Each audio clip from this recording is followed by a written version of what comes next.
Yan. Yun. Yan ang pinaka-the best. Yung itaas ang kamay ni Kong. Isa pa, isa pa. Wait lang, wait lang. Ito. Salamat po.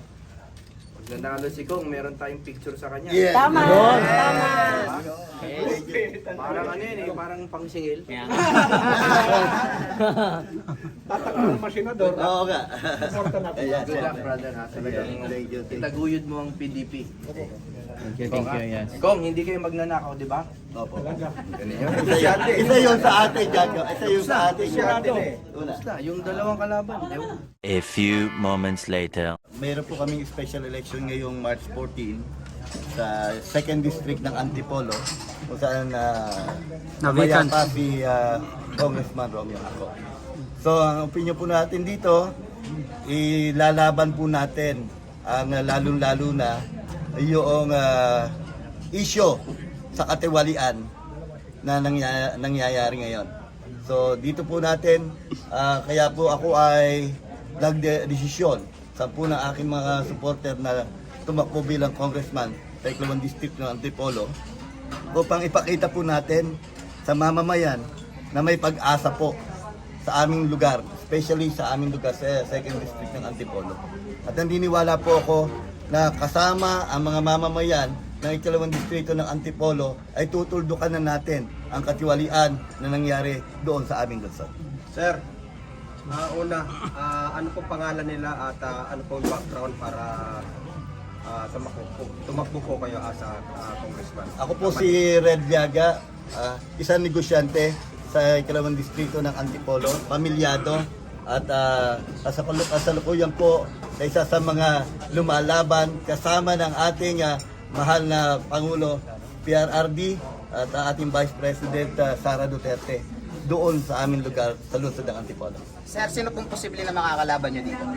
Ang ating po mga kalaban doon sa 2nd District ng Antipolo ay wala pong iba kundi yung anak po ng dating Congressman Romeo Ako. Sir, kumusta po yung distrito niyo po? Wala po bang napabalitang mga flood control projects doon na ano po? Isa nga po yun sa mga umalingaw-ngaw nung nakaraan na kung saan ay meron daw na issue ng flood control sa aming distrito, sa 2nd Distrito ng Antipolo. Congress. Yes. Anong partido po kayo, sir, at may political na PDP laban po. Sir, matunog po ninyo nakalaban si ito nga yung anak. Actually, naman ito sa social media talagang trending. Bakit po ikaw ang kailangan piliin at hindi po 'yon? Una-una si Red Viaga po ay walang bahi. Tayo po ay walang anumang anumalyang kinasangkutan. Malinis po ang pagkatao ni Red Viaga. At mapapatunayan natin yan na tayo ay handa na maglingkod sa 2nd Distrito ng Antipolo sa Kongreso. Pero sigurado na po kung na matutuloy po yung election niyo po kasi parang merong special election niyo po para kasi may nabasa po ako regarding po kay Comelec George Erwin Garcia na parang kulang ang pondo. Yun nga po ang mga bali-balita pero sinigurado naman po ng aming Comelec officers sa lungsod ng Antipolo na tuloy po ang special election sa March 14, 2026. Sir, nabanggit niyo po kanina, sir, na dito, meron po kayo naririnig na anomalya about sa flood control sa distrito nyo.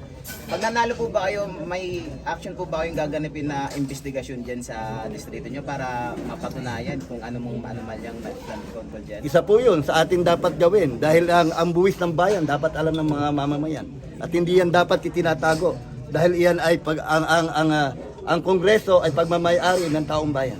Sir, since businessman po kayo, willing niyo ba ipagpalit ang pagiging businessman kaysa maging public servant? Willing na willing po ako na ipagpalit ang aking pagiging businessman bilang public servant sa lungsod ng Antipolo sa Kongreso. Kong, isa pa pong tanong, ano po yung stand niyo po sa anti-dynasty law po? Isa po yan sa ating re-reinforce na isusulong sa Kongreso kung sakalit loobin po ng Diyos na tayo ay manalo sa Kongreso sa 2nd Distrito ng Antipolo.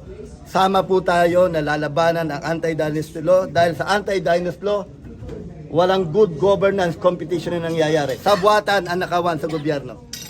So, anong maasahan ng mga distrito mo, sir, kung ikaw ay papalaran sa Sisiguraduhin ko po na isang tayo magiging boses sa Kongreso at magiging tapat na panunungkulan at magiging bukas sa lahat ng publiko sa mamamayan ng Ikalawang Distrito ng Antipolo, maging sa proyekto, sa pondo at lahat po dahil ang buwis ng bayan dapat alam ng mamamayan.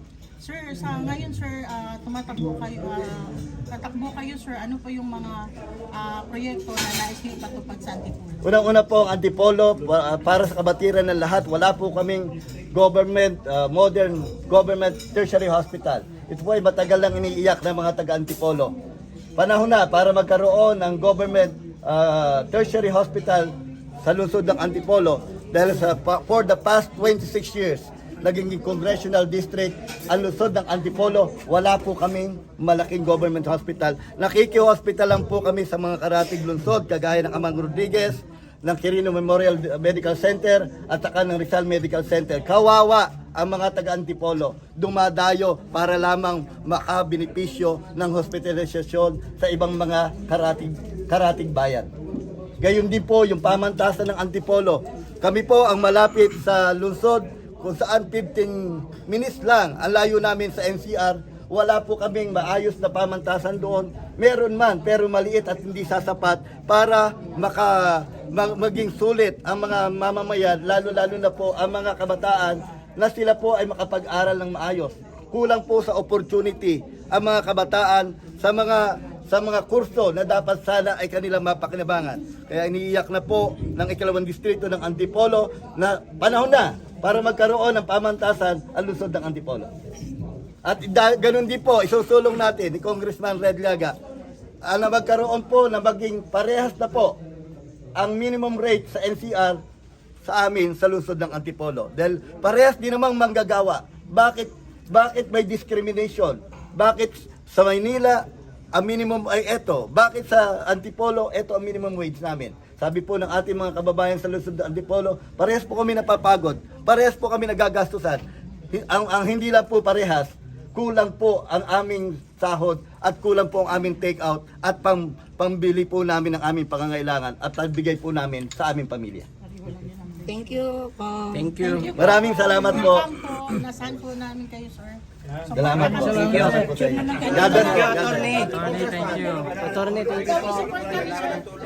Kong, tabi po kayo, picture po kayong dalawa niya. Yan. Yun! Yan ang pinaka-the best, yung itaas ang kamay ni Kong. Isa pa. Wait lang.